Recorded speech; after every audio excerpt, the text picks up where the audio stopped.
Hello, ladies and gentlemen. Welcome to What Do You Say Anime. I am your host, Peter. On today's episode, we'll be giving our first impressions of the currently airing summer 2024 season that is.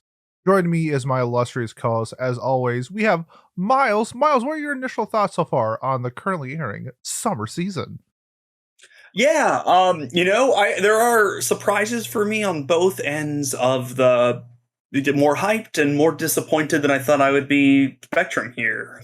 I think that this season, I guess proper, there's actually a show that I absolutely adore. But for the most part, I think nothing that's like a all-time classic for me, but things that are punching above their weight a bit, which is exciting, and that's good. Yeah, What about you? no, I think I agree. I think coming into this season, I think a lot of people like myself were already looking forward to fall because fall is going to be absolutely insane. And summer is really surprising me by like how well animated some of these shows are, where I didn't really see that as like the focal point of some of these shows, where I am just flabbergasted by how well some of these shows are animated. So I gotta give props where props is due. But I also gotta give a warning. I'm behind on a little bit of these shows. I've watched most of the episodes, but currently I've only got 3 hours of sleep after a 4-day bender in Vegas. So I'm really pushing through on this one. So if I slip up, apologies in advance. We're gonna do like light spoilers for the shows. Try to avoid spoilers, but we're human and dumb, so sometimes it just slips through and we don't even realize it. So spoiler warning for the shows. If you want to jump around to whatever show we're talking about, the timestamps will be listed in the description below. That being said, let's jump into our first show. It was a show that was on, I think, everybody's radar by force. Whether you picked up organically like me, or if you're one of the fellow people where I retweeted like 20 different Nokotan things every time I saw it. This is My Dear Friend Nokotan, currently airing. We have 3 episodes in the bag, and it's a show I think is starting to fall in people's scores and rankings quite a little bit. There's some characters that I necessarily don't enjoy. The sister character, I'm a big anti-brocon siscon, even if it's played for comedy. I'm not really into that type of show, but that being said, I was here for a shit post. I'm getting a shit post. The show is a shit post. Miles, what's your initial thoughts so far on My Dear Friend Nokotan?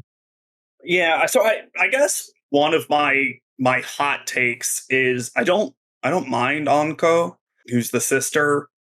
I don't know. I think she adds some sort of fun to the show. I think, and maybe this will be a hot take or not. I don't know. I think the main issue with the show is that it's not funny. Oh, the classic um, blunder. We forgot to make our comedy yeah, funny. they did. I don't. I think. Have you seen episode 3? I have not. I am on. I've seen the first 2. Okay, some very light things that happen in episode 3 for you that I think is the thing that most perfectly highlights this issue. We see the scene from the dance in this episode. Oh yeah, There is no music in the background of this scene. It's it's just like muted.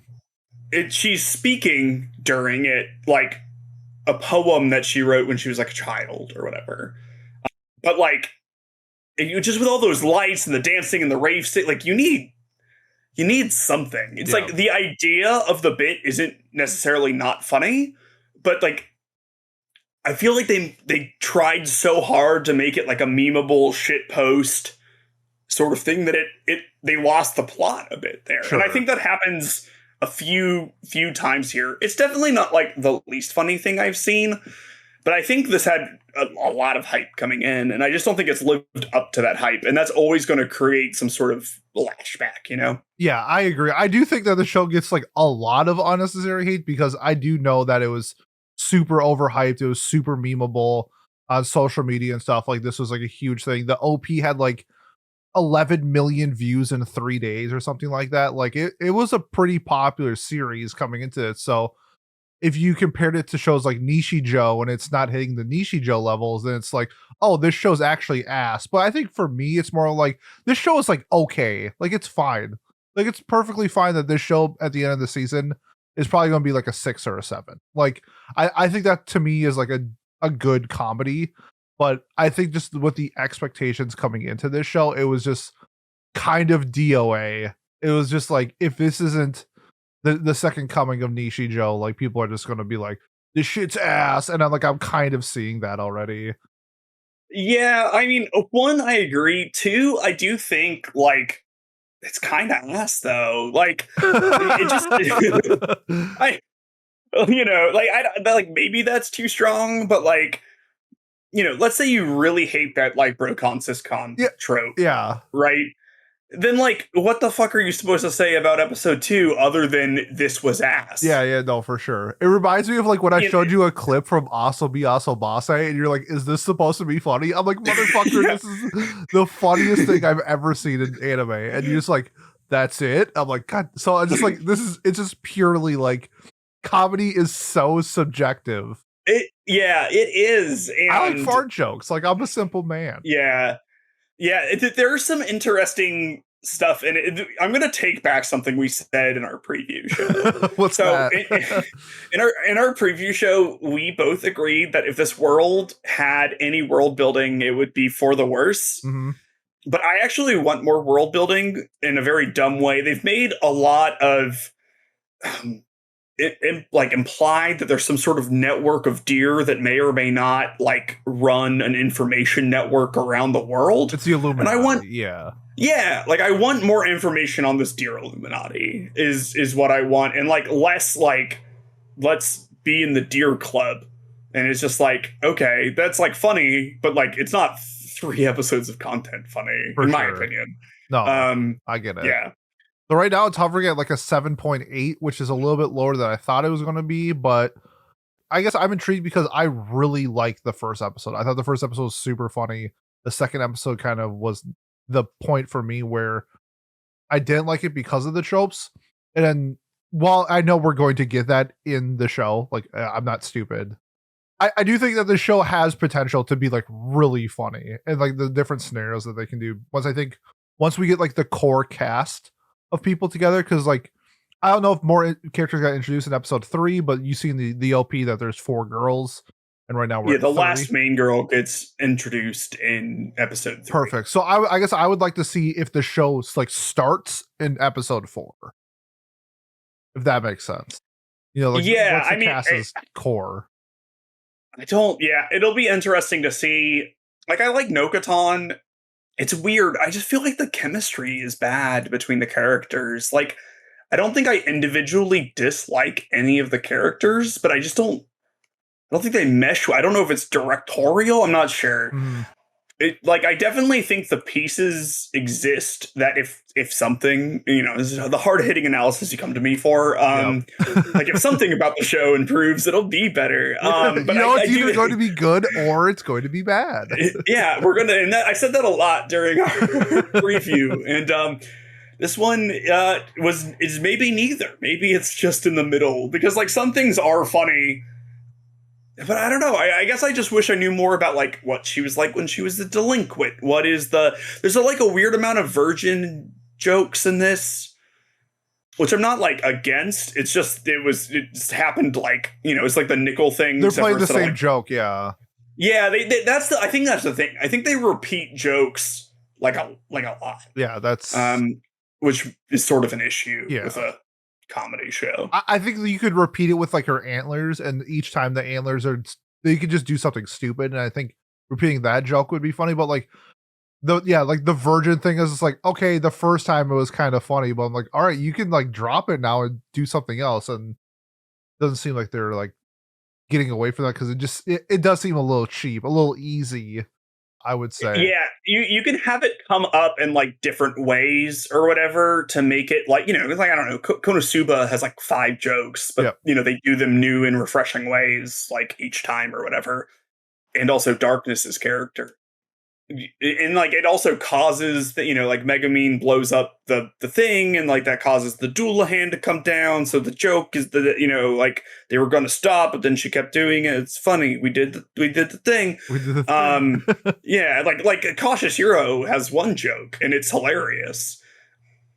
So I just think they just need to sort of instead of just like telling us the joke, just like spice it up a little bit. And they have time to do that. For sure. One thing I do like about this show is that I guess this is sort of like a weird thing, but like no one presumes the sexuality of our main girl. Like they all leave it open. Like it's like, oh, she's never dated a guy or a girl or like, something like that. Like it's all very like open in that way, which I thought was pretty neat from like, I don't know, a series like this. Yeah, I feel like you generally, just assume that the character is straight, like the narrators do. And it's because they know the narrator is like omniscient or whatever. But like I sort of liked how if they're playing with that, they're not presuming anything. Yeah, no, I agree. Good news for you though, we get a Mao Mao in the show.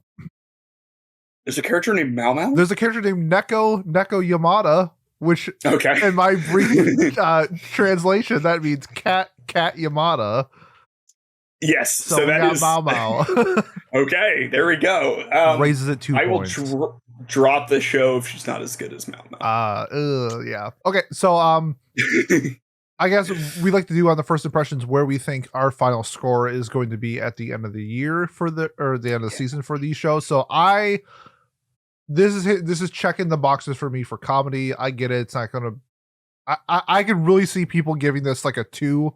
I could see people giving it a 10. I think the 2 is a bit excessive along with the 10, but a wide range of votes for a comedy. I think I'm gonna end the season at like a 7 for this one. Okay, I think I'm gonna be a 6 for this. Okay, but it could definitely. I would say it could get as high as like an 8.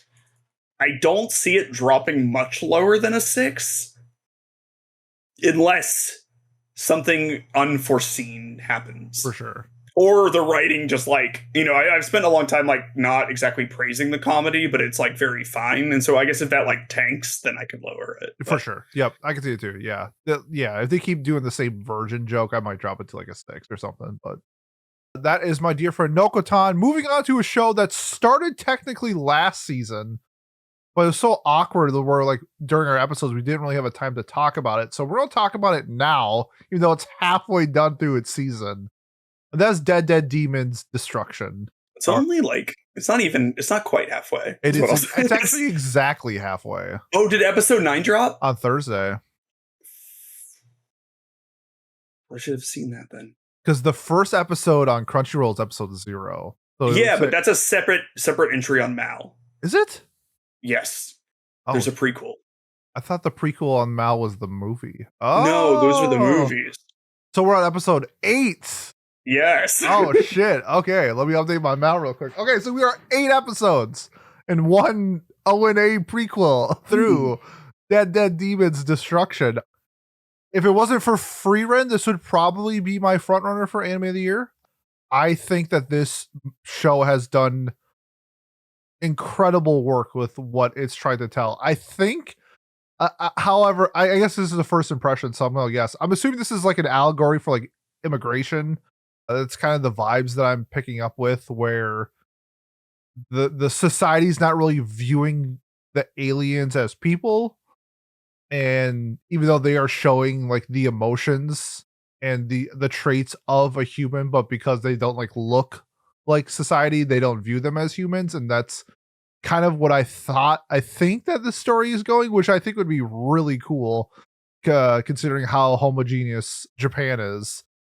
And I don't know if you're getting those vibes, but I'm definitely getting those vibes from it. So there's 100% like some of that, right? Like, because like, okay, it depending on, we can't really discuss this show without spoilers. So if you haven't seen this, I genuinely suggest like skipping this section if you have any interest at all. Yeah, if you like Heavenly Delusion, you should watch this show. I love this show. All right, big spoiler warning. Big spoiler warning. So, but like. The thing, there's a few things with this. Like one, like, I'm a big proponent of like allegories don't always need to exactly fit. So I think that there's a 100% some sort of like immigration sort of thing, because the aliens don't like actively harm people. No, like, they're in just any like way. trying they to just, like they just sort of chill. They're just trying to get into society. Like, but then like also There's also a death timer clock. And then 6 months until the world destroys or whatever. Until the world is destroyed. Yeah. One of the aliens gives one of our main girls a jet engine and a pen. Yeah, like a whatever that screwdriver is called from Doctor Who. Yeah. And it just sort of like watches. Like I don't know.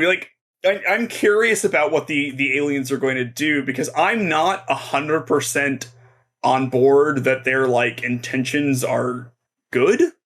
And I think they've said as much, that they're sort of judging us in order to see what we do, which to me sort of makes the immigration thing fall apart like a little bit. Sure. But yeah, I guess there's two sides, because it's like, I feel like with this group of people that are like judging the overseers of these girls, there's like, it feels to me like there's another branch of these people who are like not trying to do that. Like they're just trying to live their life. And I feel like that's kind of just like society in general, that there's just people like going on with their regular day to day, even if they are a part of a giant alien spaceship hovering Tokyo. Yeah, like there were janitors on the Death Star, right? Like, my grandpa was one of them. Oh my god! Yeah, we don't talk about him anymore. Okay, but that turns out the Sith were the bad guys. They were, yeah.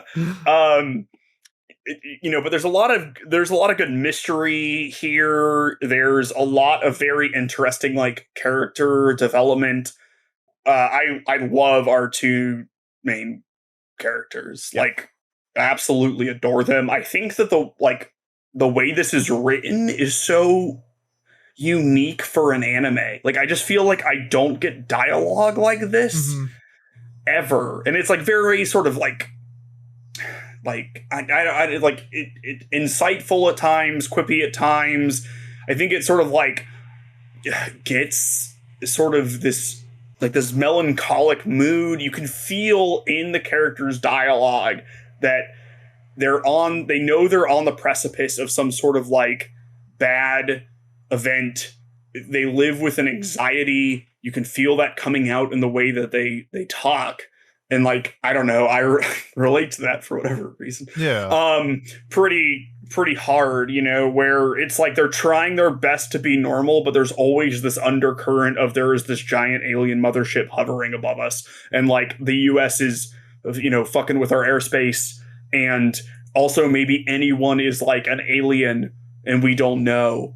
And, it just, I think it does such a good job of blending like slice of life, ordinary moments that are then tinted with this, and then also exploring those things as they come out.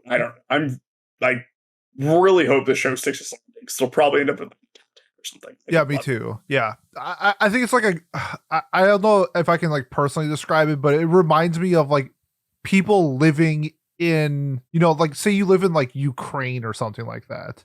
Where like if you live in Kiev, where like you still have your normal day-to-day life of like working your job, but at the same time you're at war with Russia, and anything could happen at any time with that like looming threat, I guess.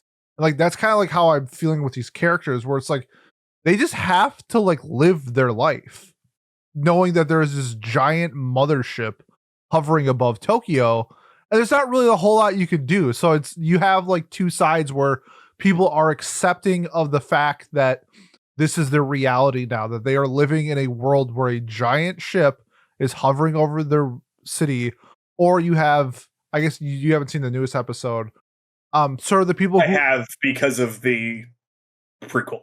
Gotcha. Yeah, okay. So, and then you have like the people who like the countryside people like, why would you ever go to Tokyo? Like, why would you ever do that? It reminds me of like me living in Minnesota, where like Minneapolis area is so liberal, and then when you get outside of that, it's so not liberal, and everyone's like, why would you ever live in Minneapolis? There's so much crime going on. It's like, you don't live here, you don't know that. And so like I really like to see that contrast of people who are not living in that scenario sort of like judging how they view Tokyo and people who live there as, because the Futaba, who got introduced in episode 8, the neighborhood was, and like her father was just like, this is a dumb idea to go to Tokyo. Why would you do this? And then she has like the opposite mindset, and I really like to see that. Like, I don't know if it's like a progressiveness thing, but it's just like accepting the fact of like, this is the life that you want to live, and these are the dangers of going with it. And she got almost shot by a laser, so this is like, there are some penalties. But I guess the biggest thing for me with this show is I have no idea what's going to happen at any given point or at any episode. I have multiple episodes where I just said like, holy shit, what the fuck did I just watch? This was insane. The comedy with the girls are so good, but like at the same time, like the drama between them, like losing one of their core 5 friends and how they sort of are just, part of it again, just living life. But then there's, I think it's like episode 6 or 7 where like they're flipping through pictures and they just like break when they see Kiho and like pictures of her. It's just like, oh yeah, we lost our best friend. Like, or one. I really liked Kiho too. I was sad that she died, but her ex-boyfriend seems to be a conspiracy theorist, so he's fun. He's also correct. Yes. But okay, but like in the context of like society, he's like a conspiracy theorist, but he is correct in what he's saying. Yes. Like every single time he is correct. But he just looks crazy. Which is sort of like an interesting angle that you have people who like are sort of like you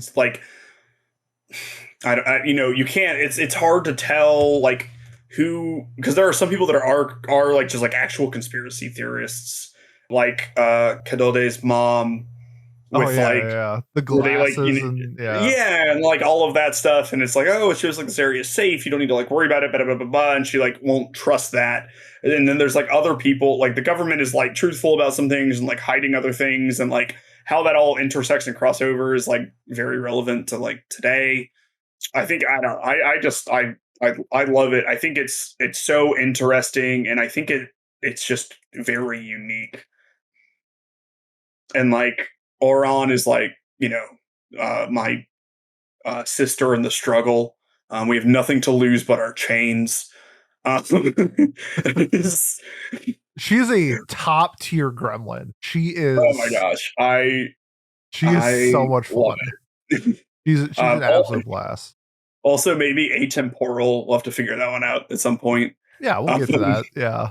Yeah. Also, like, I gotta say that this is one of the best animated shows I think I've seen this year as well. I think the animation is so fluid. It's so in these moments where they're just like walking to like the cafe and like the background art isn't bland. Everything is animated fantastically. I can't say enough how well. Who's doing this? Studio Plus H is doing. Known for nothing. This really. Show. Yeah, I wonder if they did the movie. I'm assuming they did the movie as well. Yeah, I mean, so this production company is killing it, absolutely killing it. You got any final thoughts on Dead Demons? I don't know. Watch this if you're not. I think it's safe. Yeah, I guess like if you like my taste at all, if you're like aware of that. I just like every character is interesting. There's a lot of different angles about what's happening, because there's like a prequel as well. And that sort of like, we're not there yet. We're not at that point in time yet. Yep. But it sort of like, I'm intrigued how we get to that point. Yeah, I'm intrigued how we get to the point, and like it's why I wasn't surprised with like the turn in Kadode's like personality during that one episode. Like, I sort of expected that because we know that she's like in charge of some sort of like faction in this war, or at least important in it. But then she dies, but then she's not dead. So that is what I'm interested in resolving. Yeah. We're on some Madoka shit. Maybe it's kind of the same premise with like Oran and Kadode. Is that how you say her name? I say Kadode, but Kadode. Like, yeah, Kadode, they have a home run Madoka vibe to her. Yeah, they're both, I don't know. Like, I mean, I would never say Homer did anything wrong, but like she did, and like I don't. I guess in respect to their relationship, I was about to say none of them did anything wrong, and that was incorrect. Yep, that is very incorrect. Or, but is it? I mean, she didn't do it on purpose, but you gotta live with the consequences. But she did a lot of it on purpose. Oh no, I mean, yeah, her intentions were good. The execution was poor. Yeah, which is another thing that this sort of examines, which I think is interesting. And then also like doing nothing, like that's a big thing that they examine. Like, is it like how responsible are you for like things that you let happen? And because there's like Oron's view on that, which is like she was bad for like letting people bully Kadode, and like she like works to change that. And then there's like also Beyond, the alien guy, who it doesn't feel like it's his place to like ever interfere regardless of what's happening. Mm-hmm. And so there's like some interesting contrast there. I don't know. I'm excited to talk about the show when we wrap the season up for like the entire episode. For sure. So we just ignore all the other shows we're talking about right now.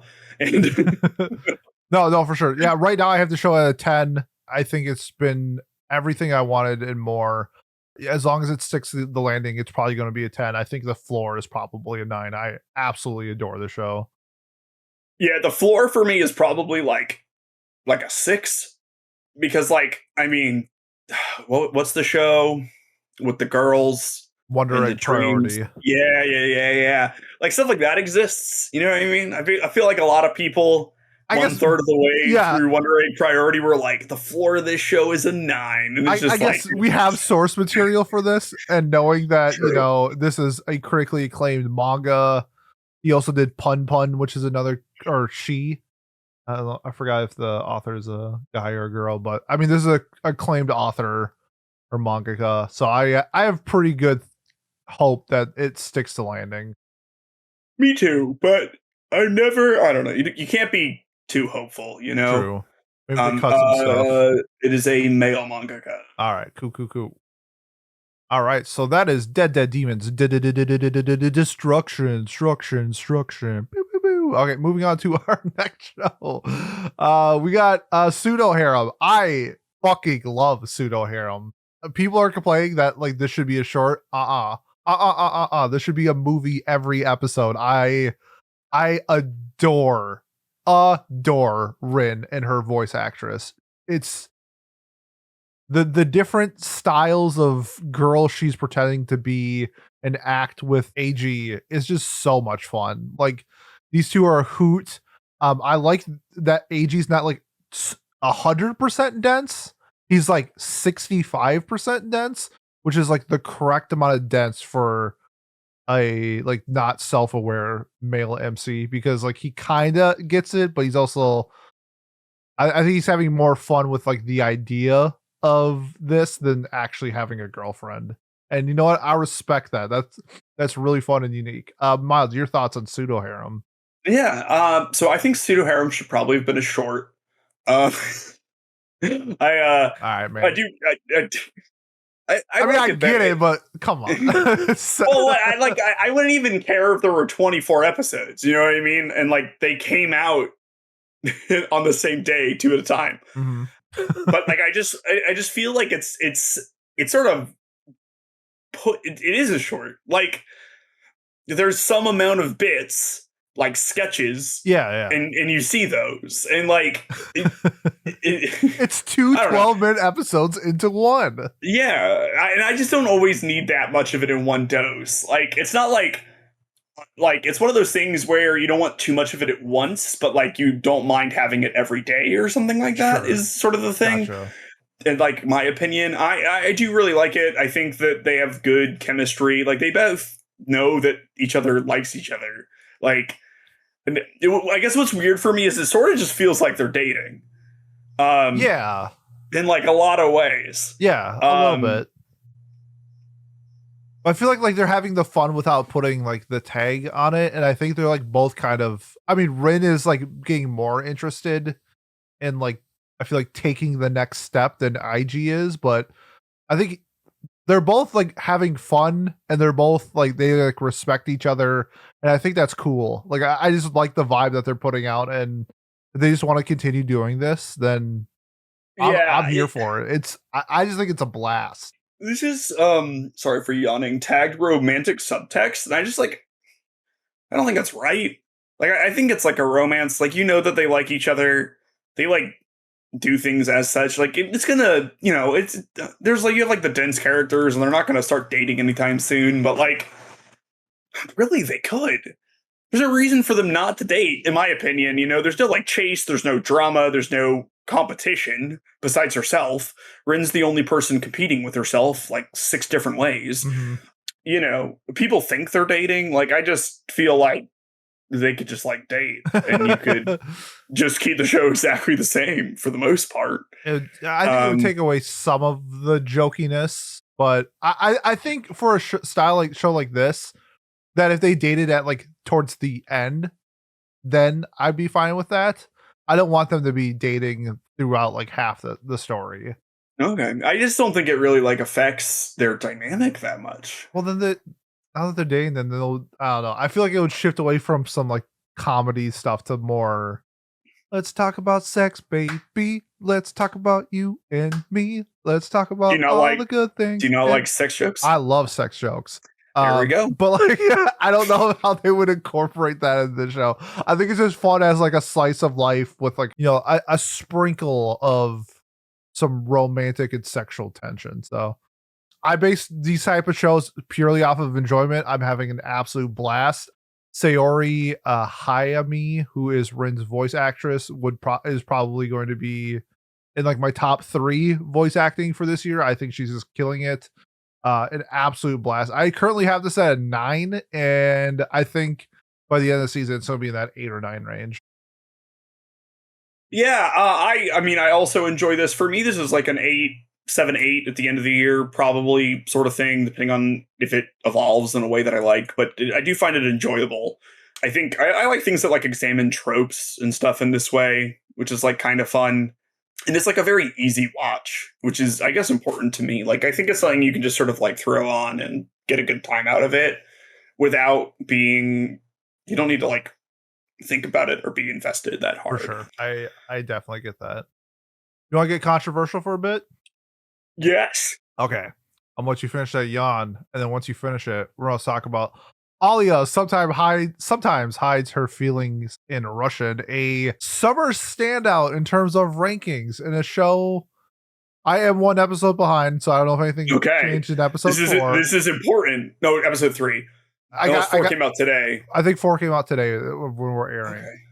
Let me just double check to make sure that is the case. Nope, episode 4 actually comes out on Wednesday, so we are caught up. Yay! I think this show is perfectly average. Like it reminds me of like early 2010 harems where there's like 3 or 4 girls, there's one obvious main one, but they'll be do some back and forth light harem stuff, and then at the end of the season nothing will come of it, and we'll have to wait for season 2, which we might never get. I really didn't like the first 2 episodes, sort of what I would think of as a quota for like panty shots and ass shots. It felt so out of place and force where I didn't think it was necessary. And it was kind of off-putting in some cases. Outside of that, I do think the show is very fun. The dialogue is great. I think the character is kind of what they're doing with Alya and her sister is pretty fun, and then vice versa. I'm not having fun with the main character and his sister. I think, like I said before, siscons and brocons are a really dumb trope. So, Miles, I don't really view her as a procon. I mean, she's like, I don't know. She seemed little into incest manga. Look, we don't kink shame people, okay? Unless your kink is kink shaming. There we go. Is your kink shaming? It is for this episode. Okay. How convenient. So here's my hot take. You ready for this? Oh, I kind of love this show. So you were 100% correct that the first 2 episodes have a bunch of like unnecessary fan service, and like I do not like that. Preston went and timed it because we were saying that the foot scene took 5 minutes, and it literally took 3 minutes. So like, that's too long. Yep. Which is also funny because I think I timed the Akibi sailor uniform feet scenes. Yeah. Because people were saying like that was a foot fetish. I think it was like 8 seconds. Okay. Yeah, like this, I don't know. This had like suspiciously well animated feet. Quentin Tarantino was salivating. Oh my god, he had a hand in this. Yeah, foot in it. Hey, I think there's a lot to like about this. All right, I'll hear you out. So there's a few things. One, the plot twist with the sister, amazing. Yeah, that was fun. Amazing plot twist. Two, I don't think she's a brocon because she is wingmanning him very hard. I don't think she's a brocon. It's just the thing. You can have really cool people in your life, but they're into like the weirdest scat shit, and like you're going to judge them for the rest of their life because of one thing. And that's how I'm viewing this character. Yeah, she's just I guess little into incest manga. I guess yeah, I don't know. Look, is this the second most incestuous show that Dogakoba is producing right now this season? It might be one. I think it's two. Let us know in the comments which Dogakoba show has more incest toned or whatever. That is, which manga that Dogakoba is currently adapting is currently, yes. This is but like, I don't know. I loved that. I think Alya's sister, like being the childhood friend, probably is so spicy. It is spicy. It's so spicy. There's so much spice in this. Like, honestly, I kind of hope the sister wants to fuck him just so that we can have another girl. Like I said, love this is early 2010s harem. Yeah, which is peak. Like, which is oh yes, like shows like Nisekoi and Love-Ru or a Gairu. Well, I said early 2010s. Okay, when did the first season of Origairu come out? Good question. Like 2014, 2013. That's early. That's early 2010s. Fuck, you got me. Okay. But like, I don't know. There's just so much intrigue to this. I think the main character he's got that riz to him that like slacker. He sort of has that like slacker with the heart of gold sort of thing going. He another Origairu comparison to me reminds me of like Hashiman a bit because he clearly cares about people, but he like frames it in such a way that like he doesn't. That is true. Yeah, I don't know. I'm just excited to see how this all like resolves itself. Like, obviously, like Alya's the main girl, right? Like, she sometimes her name's in the thing. That's like when people said they didn't understand Toradora, how that was going to end up. I'm like, well, the fucking name of the show is Dragon Tiger. Like, what? Yeah, it's like, so like, Mind but explosion. But there's like a 1% chance that Alya and him don't end up together, and I give the show a 47. Like, do you know what show oh my god, there is a show, it's called Haganai, like I don't have any friends. Okay, if you saw how the ending of that manga is, you would give it a 47. Okay, I don't have any friends. I'll have to check that out. I'm gonna give a manga spoiler. Maybe I'll just if you don't worry about it. Okay. In the show, there's 4 girls, 2 main girls. In the manga, he only dates the 3rd girl, breaks up with her, and then at the end of it, dates none of them, and the story ends. Hang it in the Louvre. Hang it in the Louvre. I was just like, wow. I love that. He picks nobody. Yeah, like I don't know. I want something like that to happen. Just once. I just want it so bad. Give it the But I don't know. I like this show. If you guys like messy relationship drama with like maybe too much ecchi stuff, which is like a downside for me, but I know some of y'all like that. Yeah, you freaks. You fucking weirdos. Sickos.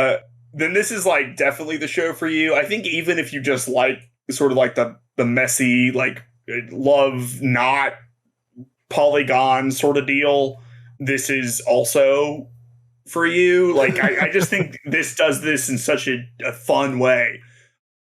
You know, I don't know, like, because like the main character seemed like he was very comfortable with the sister over this last episode. Mhm. So like, I'm just excited to see how it plays out. I don't know. I like the show a lot.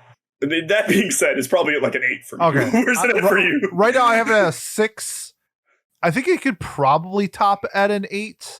I think that's probably my ceiling. I think the floor is probably a 6. I can't, even if we get like more sister shit and more like really forced like ass shots, I think it would still hover in that 6 range because I like the other elements of the show enough. But I think this show could be great if they just, I mean, obviously I know who they're targeting the demographic for. It's not me. So I get what they're doing. It's just, you know. Hey man, Miyako-chan exists. You know what I mean? Like they could just stop. They could just stop. They could. Yeah. That's why like, I love Miyako-chan. Okay. That is Alya sometimes hides her feeling in Russian. Next up, this one is sort of breaking out of nowhere. Wistoria, Wand and Sword. I think this show has a very simple premise, but I think it's executing it like so well. It's the Asta story from Black Clover. It's the Mash from Mashal story. You got a school of magic, but you're the only non-magic user. And so you kind of have to work harder than everybody to achieve your dreams and find your love that's somewhere like in the clouds or something. I'm kind of confused of why he's fighting for it. There's 3 episodes out. I haven't seen the 3rd one yet, so maybe something happens, but I saw that he daps up his familiar and that was cool as shit. Yeah, the 3rd episode was good. There's a lot of stuff that I liked in that I thought sort of gave it some spice. So right on. I guess the only issue, yeah. So he's like fighting for his love named Alfie. Only problem I'm seeing with this, they share the same last name. I don't know. We'll see where that goes. But this show has been, I remember watching the first episode kind of being like, Jesus, like they are putting in some money into the budget because some of these fight scenes are going hard. Episode 1 had the one with like the cave lurker, and then the second episode with fighting the professor of like their school. And I thought both were just like, especially the second one, that was like a 7-minute fight. That was pretty lit. Like we got cool ass magic and some fun like fighting prowess between Will. Really enjoying Wistoria so far. Miles, what's your thoughts on this one? Yeah, I like this. I like to think of it as like, what if Mashal wasn't bad? Mm-hmm. But I don't know. It's like very, very well animated. It's a little cliche, but not like the most cliche thing that I've seen ever. Yep. They've already done like some amount of world building, which is like pretty neat with like the history lesson about like the dwarves and stuff. That was cool. I did like that. Yeah. You get to meet the people who are like on that council in episode 3. And what I liked about that is that they had differing opinions about Will, you know? So they're prepping for something that they know is coming. Like, I don't know, like we must get the strongest mages to fight the oncoming thing. It's like it's Blue Lock. Yeah. It's Blue Lock. It's magical Blue Lock, which is it's also magical. It's magical Blue Lock. God, I fucking wish. Wait for the school festival arc in Wistoria. I guarantee you they'll play the soccer match. Oh my god, I fucking love Blue Lock. And so they have like differing opinions on like Will. Like some people, like one person's like, "Why the fuck are we even worrying about this guy? He's like not a mage. Like that's not our purview." And then someone else is like, "We need to like switch shit up because like it's not working out currently, and like this guy's clearly very strong." And the other person's like, "Yeah, but like they're not a mage, so it's like irrelevant, you know." So it was interesting to see that, because I feel like in these shows normally there's like one person who believes in the main character, like one single person. Yep. But in this, like it kind of feels like most of the people, not like a heavy majority, but like a majority of like the adults who know what are happening, not like the students, support him and think he has a place here because they're not stupid. You know what I mean? They're not so completely blinded by their prejudices that that they don't think he deserves a place, even though he's essentially magic with how strong he is. Yeah. So like I thought that was pretty refreshing because normally you sort of like in Mashal, he can't let anyone know he's not magic or they'll execute him. And like in this, it's like despite the fact that he's not magic, he's so skilled that people are willing to like let him go through this process and everything. And like there's obviously prejudice against him, but it's not insane. Like it's not like irrational. You know what I mean? Like or like it's not every like the global scale. Like the prejudice is obviously irrational, but like the way that it manifests in the world isn't like so unrealistic. Yeah, the context of the school makes sense. It's a school for magic, and you have somebody who is not a magic user. So like, I guess like in terms of that, it makes sense why people would be so like not welcoming Will, even though he is, beating grandmaster wizards at the school. Yeah. And he's just like, oh no, this dude's legit as shit. And even like his professor friends like, nah, Will's got this. Like it's all gravy. But it's fun. It's a type of story where I can kind of foresee what's going to happen in terms of like story beats. I could see him like kind of like the same thing with episode 2 fight, where at the end of the season where he's like down on his luck and then he powers up and then he's the good guy and saves the day. If it's simple execution like that with the show, I'm perfectly cool with it. And I think it's going to hover in like the 8s for me throughout this entire season. The animation may raise it, but I just think the story is so simple that it's hard for me to give it something more than an 8, unless we get something with like some of the other characters that can sort of shift the tone from that. But it's a little My Hero Academia-esque where everyone's like, yay, go Deku, that type of thing. And with Wistoria, but that's fine as long as like it's fun. So I'm hovering around 8. How about you? Yeah, I think I'd probably put it at like an 8. I don't necessarily, because I do think he faces like some amount and I had a pretty in-depth conversation about My Hero Academia today with a coworker, and like he was giving like a lot of good like plausible motivations for like characters, and I was like, this all makes like a ton of sense, but they like don't talk about it ever. Yeah. Where he was like, oh, like Bakugo just hates him so much because Bakugo didn't like him, and he got power out of nowhere, and Bakugo had to work hard, and but like I don't really feel like they ever delve into Bakugo's psyche, at least not early on in the show. Yep.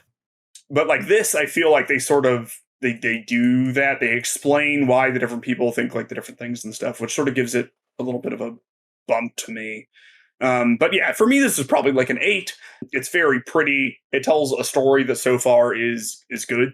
Nothing is like, other than the animation, I guess, is like extra special standout, Sure. but like it's all executed very well. So I'm excited to see more of it. I think that this is like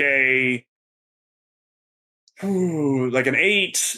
There's a small chance for a 9, chance for a 7 sort of thing for me. Yep. I think I'm in the exact same boat. It definitely could fluctuate. Just give me a little bit more and I think it can be a 9, but I think I have a pretty strong feeling about an 8 with it, but really enjoying Wistoria so far. Next up is Shoshimin. How to become ordinary. Miles, are they aliens? She is an alien. He is not an alien. Ooh. Final answer. Final answer. I like that. I have not seen episode 3 yet. That is out. Okay. But coming into this, same author as Hyoka. I was like, I'm gonna get Hyoka vibes from this.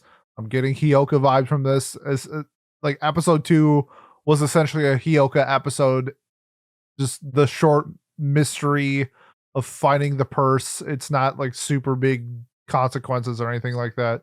That's episode 1. That's just kidding. 2 is the Coco. 2. Thank you. Like I said before, It's running on yeah. 3 hours of sleep, and I was drinking a lot in Las Vegas. So Pete is having a hard time, but luckily I watched yeah, seasonals for one. Miles is a So. seasonal expert. Miles, you take it away on this one. Yeah, so how to be ordinary. One thing that this show certainly is in my opinion a little bit ordinary, though I will say episode 3 was spicy enough for me to like maintain interest in it. I do like mysteries, and I think it's pretty good in like the direction. I think is like really neat. They do a lot of like the Monogatari-esque like quick cuts with people standing in like different ways doing different activities and stuff, which I'm a sucker for. There was a really great scene today where they like changed the coloring and like the lens and everything for the I guess theoretical lens, right? Like it's not actually filmed, but like during a scene, which was great, and it added a lot of personality to one of the characters, which I do think this sort of needed, because we've gotten some hints of his real personality, but I think that Yuki is still sort of a mystery. I don't know if you agree with that. Yeah, I think she's a little bit of a mystery. Maybe episode 3 will answer some of, or give some more context with her. I don't think she's an alien, but she's definitely out of this world. I think she's more likely to be an alien than he is, if anyone were to be an alien. Yeah, he kind of seems like he signed like the agreement between these two. It would definitely seem like Yuki proposed it, and he's kind of like going along with it. And she's, if I had a gun to my head, if I had to pick one of them to be an alien, it's Yuki. But we'll wait and see. Yeah, I mean, I'm really enjoying this. The animation's really good. The OP and ED are both fantastic. They are very, very good. I'm very impressed by that. But I don't know how much of a show we can talk about with this. It's just like, are you vibing with like the little mysteries that they're doing? However, when they threw the strawberry tarts on the ground in episode 1, oh my god, I wanted to punch that dude. I was so pissed. That comes up in this episode. Good. It's I'm pretty good. Looking forward to that. Not quite as good as Hyoka, but I have this hovering around like a 7 or an 8, and I think that's probably where I'm gonna end the year as it. Yeah, I'll probably have it at a 7. One thing I would say to people who want to watch this or considering watch it, aren't sure, nothing has ever happened in the show so far. Not a single thing. Episode 2 was spent trying to figure out how someone made a cup of hot cocoa. Yep. Like that was the premise, and like for me that was like a lot. Like, I don't know, it dragged for me a bit. I feel like we didn't need to spend all of that time doing that. You would hate Hyoka then. Some of the other mysteries are interesting. One of the ones that they had this most recent episode had like such a crazy setup for like what the person did in order to do something relatively minor that I really hope they go back to it, because like I would love it if they had like a little Moriarty. And like a little like low stakes high school Moriarty for them. That'd be fun. Yeah, like I don't need like a lot. I just need slightly more than making a cup of hot chocolate. Like the love letter thing was fine with me. Like there were stakes to that. They were very small stakes, but there were like some. And this one was just like, how did he manage this? It just didn't matter at all. They could have just asked him. Yeah. Well, he will lied. He lied to him in the beginning about how he made it too. So who knows? Did he lie, or did he just not fucking care because it was how he made a cup of hot cocoa? Both. In the grand scheme of things, it doesn't matter. Yeah. Yeah. No. But I don't know. It looks like I would love for this show to just have like little. And we might get it. So this isn't like me complaining. It's just what I would like to see. It is a possibility there. We just need like a little depth to it, just like a little bit. I'm not saying this needs to be like the world's most intrigue thing, right? This doesn't need to be dead demon destruction or anything. Like just a little bit. Sure. And I would be very happy with this show. So we'll see. Honestly, the ranges for this for me are is massive. I don't know. If you have more episodes too, I'll probably give it like a 6, because there's enough parts that I like vibe with, and like maybe even a 7. But like this also, like if it adds like a little bit of depth, could be like an 8 or a 9 for me. And it's hard to tell at this point how it's going to go with things because so much is still a mystery. Mm-hmm. And so, like, once those start getting resolved and we get like more pieces to those, I'll have a more accurate picture of what I think I'll think. But it's definitely something I'm going to keep watching. Oh, so, yeah. Okay. That's how they become ordinary. Moving on to the next show, Too Many Losing Heroines. If I had to pick the best first episode from this season, it would be this one. I loved the first episode. I thought it was so much fun with Anna's interaction with the main lead and sort of how she's handling her sort of rejection with her quote best friend now dating her love interest, and just the sort of the shenanigans that go on during high school. To me it felt just like more real while being kind of silly and goofy at the same time. It was just like a great mesh between everything.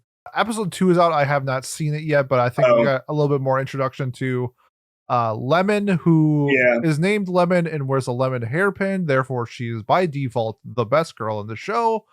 And I'm looking forward to seeing more. But I mean, I rarely rewatch episodes.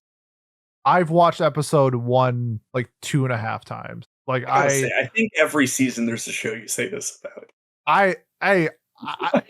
It might be shit at the end, but episode 1 was great. Yeah, I'm not saying that it's going to be like shit, though I didn't like episode 2, but like, I just feel like every season there's like a show that you're like, I watched episode 1 67 times. Yeah. And like, I mean, more power to you, but like, I don't know. The only thing I've done that for is like G-Witch, which I watched, I think 5 times before the second episode came out and bought multiple model kits. So, do you mind slight episode 2 spoilers? Yeah, sure. Okay. Episode 2 starts out with Lemon, who's like a track girl, I guess, and they're in the supply shed, and it gets locked. And then Lemon gets heat stroke or something, and strips naked, and then like tackles him. And then, like, another girl comes in and they have that thing. And I was just like, okay, show. Come the fuck on. Damn, that's actually, okay? That low-key kind of sucks. High-key kind of sucks. And, like, I don't know. Like, Lemon does some fun stuff in the second half of the show. But, like, the first half, it was just, like, I mean, the generic plot point. Like, exactly the thing. You know, without a twist on it, without any fun, none of it. And I was just like, oh my god. And like, I sort of like, it took away from my enjoyment of the second one because I was like so annoyed that first part happened. That being said, I did like the first episode. I do like Anna. What I'm not looking forward to is when these people start liking our main character, who I don't hate or anything. I just nothing him. Yeah, yeah. And yeah, like, I mean, I remember going in on him in our preview show because he looks the way he does, and like he acts terrible. Like he looks like he's just a guy. He's kind of a pushover. Like, yeah, I don't know why any of these characters would like him, right? Like maybe they won't, and it'll be fucking art, but like, but they will, I imagine, right? Like, the end game for sure. It'll be like he probably ends up with Anna. Yeah, this will be We Never Learn. Something. This is the girls are essentially the girls from We Never Learn, like straight up. Well, We Never Learn. Sporty blue hair girl, and then sort of like the nerdy or shyer girl. It's like literally We Never Learn. It's also everything. It's all the shows. No, but this is like, yeah, you're right. No, this one's different. But yeah, like I don't know. Like I hope it's not like We Never Learn, because I hope they pick someone at the end, because We Never Learn's author is a coward. And you know, sometimes best girl may not win, but at least there's a winner. You know, I don't want this to be like the end of Uma Musume, where all 43 characters tie. Yeah. Because what a terrible ending. You want some goal. You want some risks to be taken. Yeah, I just like commit. Believe in yourself and your decisions. Okay. You know, so That I don't know. That's my thought. I probably have this at like a 7 right now. Probably had it at an 8 before episode 2. Okay. And then like I genuinely hope you end up not minding episode 2 as much as I did, just because I like it when people like things, even if they suck. But like, I hate forced troping because you're too lazy to write something type of thing, though. Yeah, it just wasn't even. I don't know. Like, we'll find out. It was, yeah, you'll find out when you watch it. It's just, cool. it just sort of felt like something I had seen 30 times for before. Sure. So yeah, I guess I had this show at like a really high 9 based off what Miles says. It's probably gonna hover in the 8-9 range. I also gotta say that the OP for this show is also fantastic. The animation just in general for the show has been really well done. So shout out to it really has. Honestly, it's been very good, which is like it's just like a plus. It's something that like plus absolutely puts it above. Well, like Alya's animation has been really good too. I think it's a step below this, but it is solid. Yeah, just for like a rom-com type of thing, right? Like I think they both are just better than I would normally expect. Like I would normally expect like the Gigi Harem sort of level. And we've been getting, it's just been good. Yeah. It's been, yeah. Very good. Very, very good. Okay. That is too many losing heroines. There we go. Next up, the magical girl and the evil lieutenant used to be arch enemies at the time of recording. I've only seen 2 episodes. Good news. There's only been 2 episodes released, so we're good there. So we are You're good on this one. Really liking the show. The color palette that they're using for the main girl and sort of like contrasting with the main guy, I think has been wonderfully done. It's just so nice to look at and have these two on screen sort of, I don't know, early stages of sort of progressing their relationship that they have. It does remind me of Love After World Domination a little bit, with the arch enemies sort of, you know, going against each other, but they really just want to be with each other. And, you know, like the main girl, Mimori, isn't like afraid to sort of say what she's feeling. So that's nice. And then I do like the sort of over exaggerated Shun, the male lead, and his sort of like his reactions to seeing her sort of react to what he's doing. So what are your thoughts so far on the magical girl and the evil lieutenant used to be arch enemies? Yeah, so it is very pretty. I like that it's a short. What's interesting about the show is that it's getting an adaptation like a while after it was unfortunately stopped because the mangaka passed away. Yep. So like one, I think it's great that it, you know, it's getting something, you know, it's something to like remember that series by if it was something you were watching. I'm curious how, like, if they'll tie anything up or whatever. I don't know enough about the manga to like know exactly how all of that worked. But I think it's good that it's a short. Like, I kind of wish we got more shorts in general, but I feel like, you know, they do similar bits. Like we were talking about like Nokotan. I wonder if I would like Nokotan more if it was 12 minutes long. Probably. Anyways, yeah. But I think you just like, you get 12 minutes of, you know, I don't know how similar to Love After World Domination it is, because like, I feel like this is a lot more like comfy than that. Like this does this humor and stuff, but a lot of this feels like very, like it's not a healing anime, but it almost has that like cadence to it to me, like a very sort of like slow, methodical, dream-like thing to it. I don't know how to describe it. It has like an ethereal feeling to it, but I do enjoy it, and I think that it's like, again, low investment, right? It's like 12 minutes an episode, and like 2 of those minutes are her amazing transformation sequence. Yes. So, yeah. You know, I enjoy this. This is probably like a 7 or an 8 for me, but like a one that I like. I'm pretty inconsistent with like how I view 7s, honestly. Like sometimes 7 is like, I'm disappointed in this, and then sometimes like I like this. So this is up. Yeah, so. I think by the end, if there are a couple, this is probably going to be like a 9 for me. I think right now I'm hovering in the 8 zone. I'm really enjoying it. I'm really liking that it's a short. I think they get the point across in the 12 minutes that they're given, and it's been a really, really fun ride so far. So yeah, I think I'm in the same boat as you.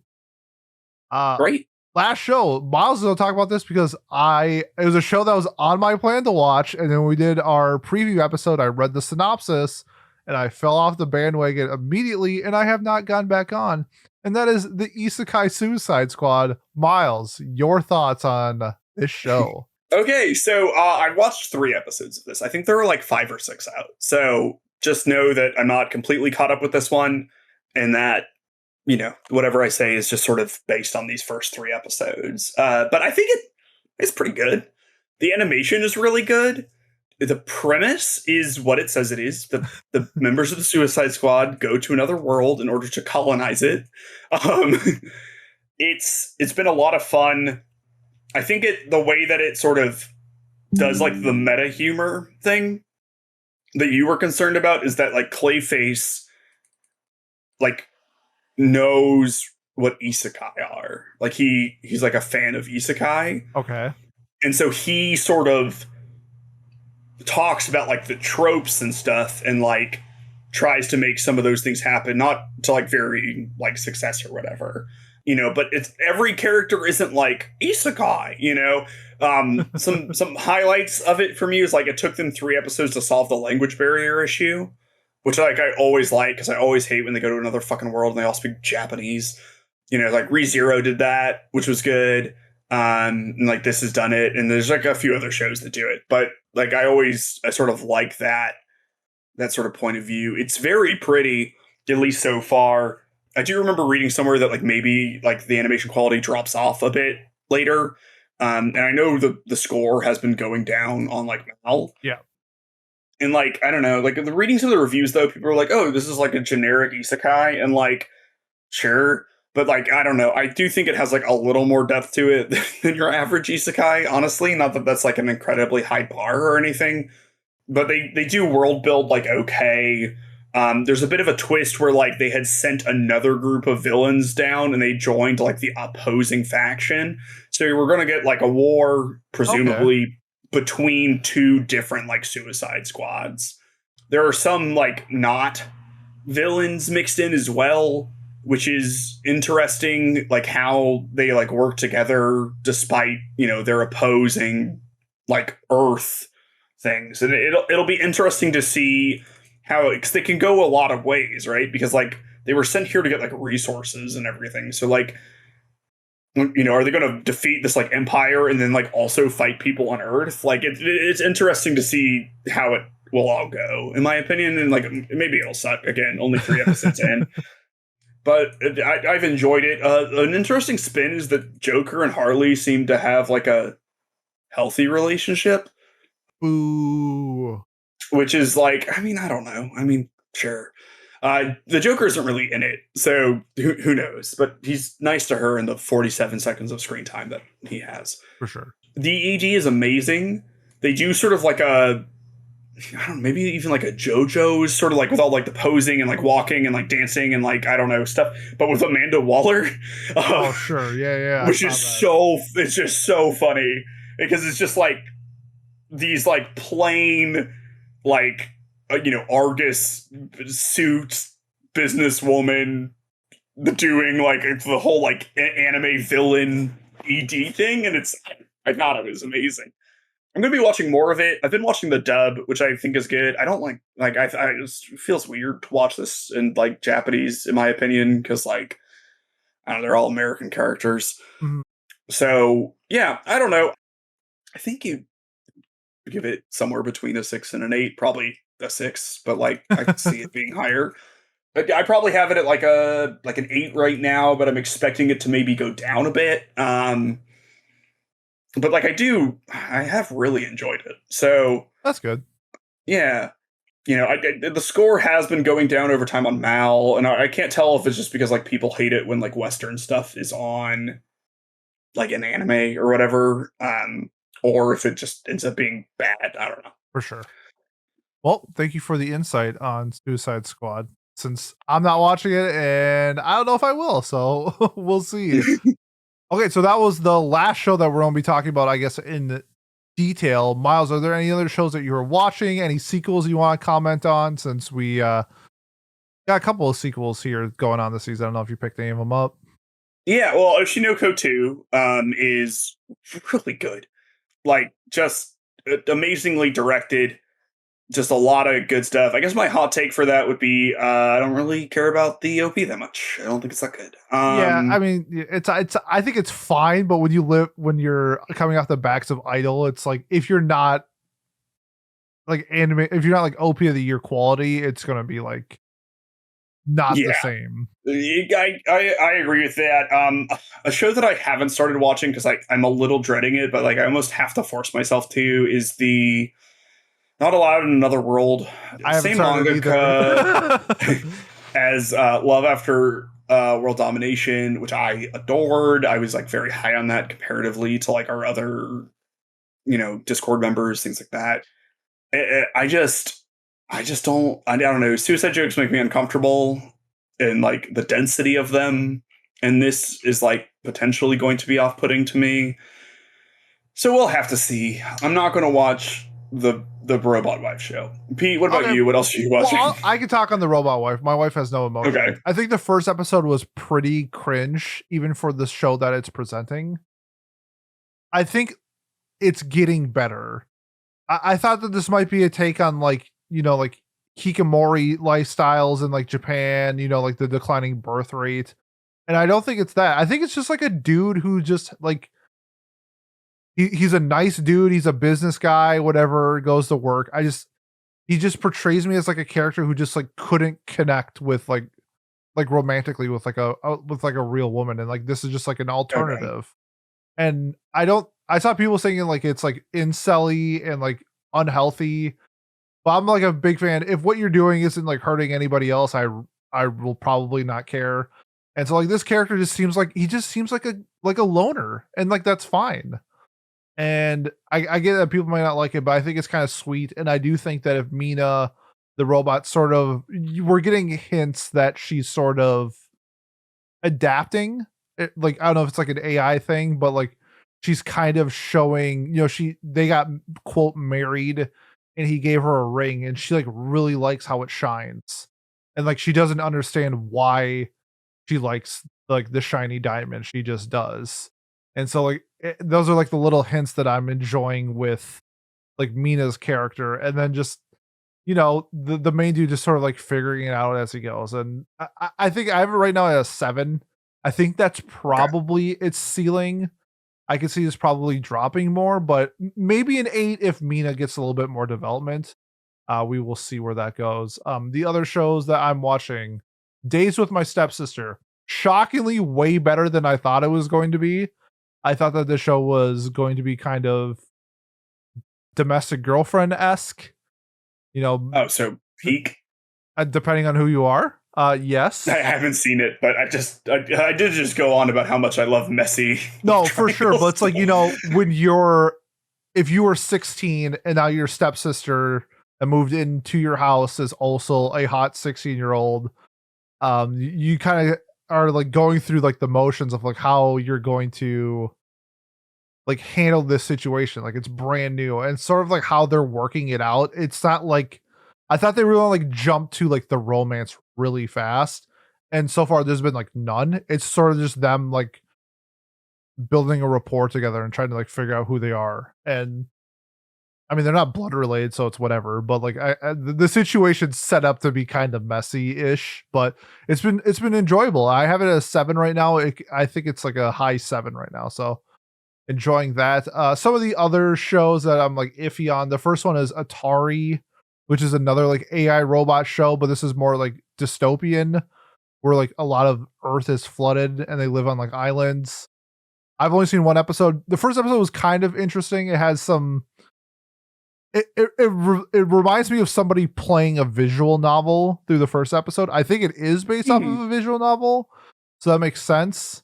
But yeah, it definitely feels like a visual novel. So I'm gonna let it cook. Okay. But the first episode was like, it was enough for me to keep watching. And then the other show that I'm watching is called Cheer for You, or the Japanese version is Na Nare or Nare Nare, something like that. There is a girl in this character named Anna. She is half Japanese, half Brazilian, and she is the best. She is absolutely carrying the show for me. I think she's so funny. Sort of just like for you, she like loves creating like any form of like YouTube content.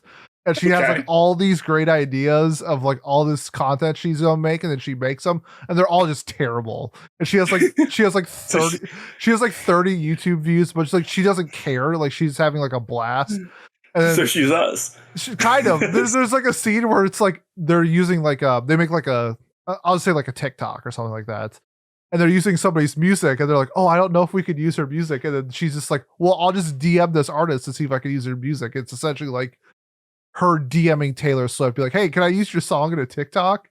And everyone's just like, "She's not going to respond to you." And then someone responded, "Oh, she responded to me." And it's just like, "Oh no, she says I can't use her music," or something like that. It's just like it's silly. Funny. She's super fun. Like the show, it's Love Live for cheerleading, but like it's cool. There was a character in the PV art that was in a wheelchair, so I thought we might get some like disability representation, but she just got hurt. Like she was a cheerleader and she fell from like getting tossed, so it makes sense why she's in a wheelchair. She fell like 20 feet onto her back, though.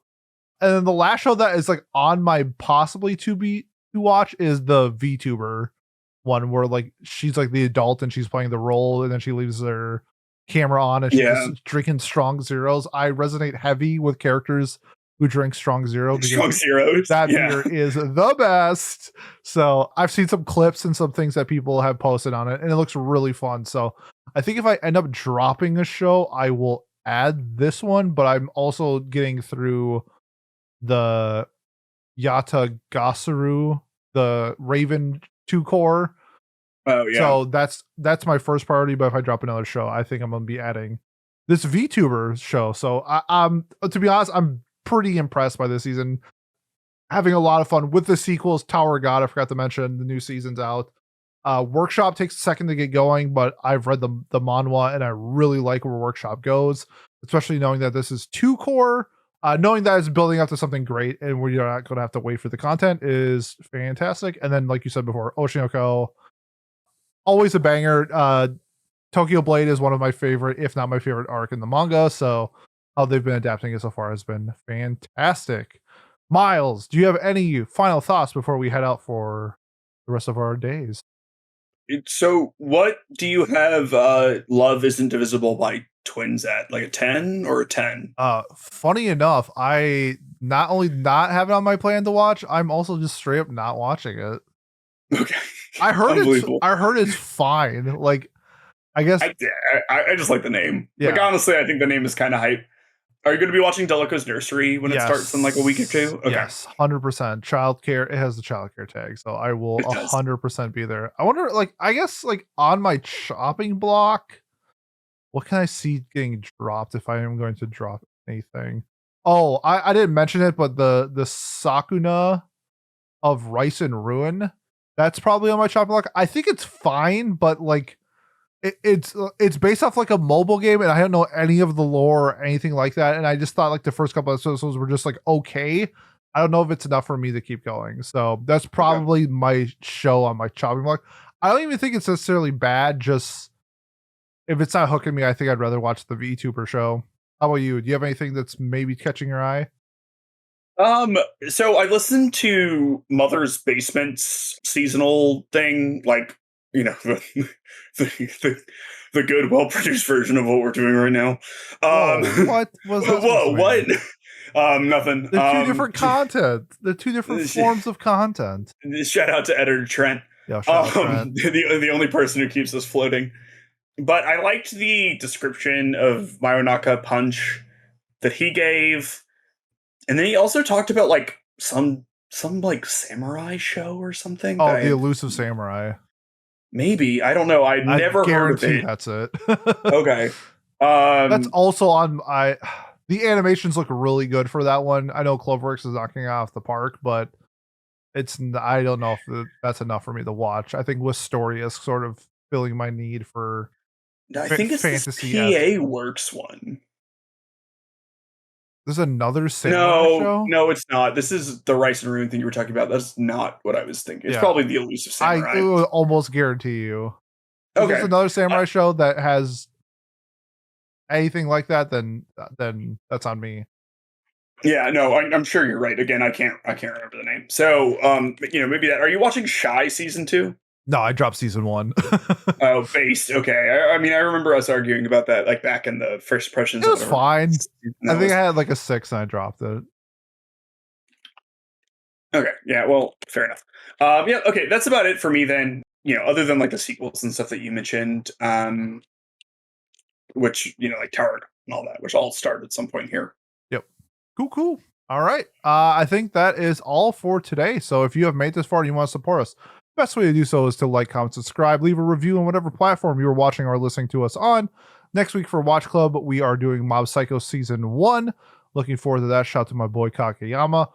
Otherwise, if you're here for non-Watch Club stuff, we'll be doing something in 2 weeks. Don't know what it is yet. So tune in and we'll talk to you then. See you. Peace. Bye bye. Bye bye.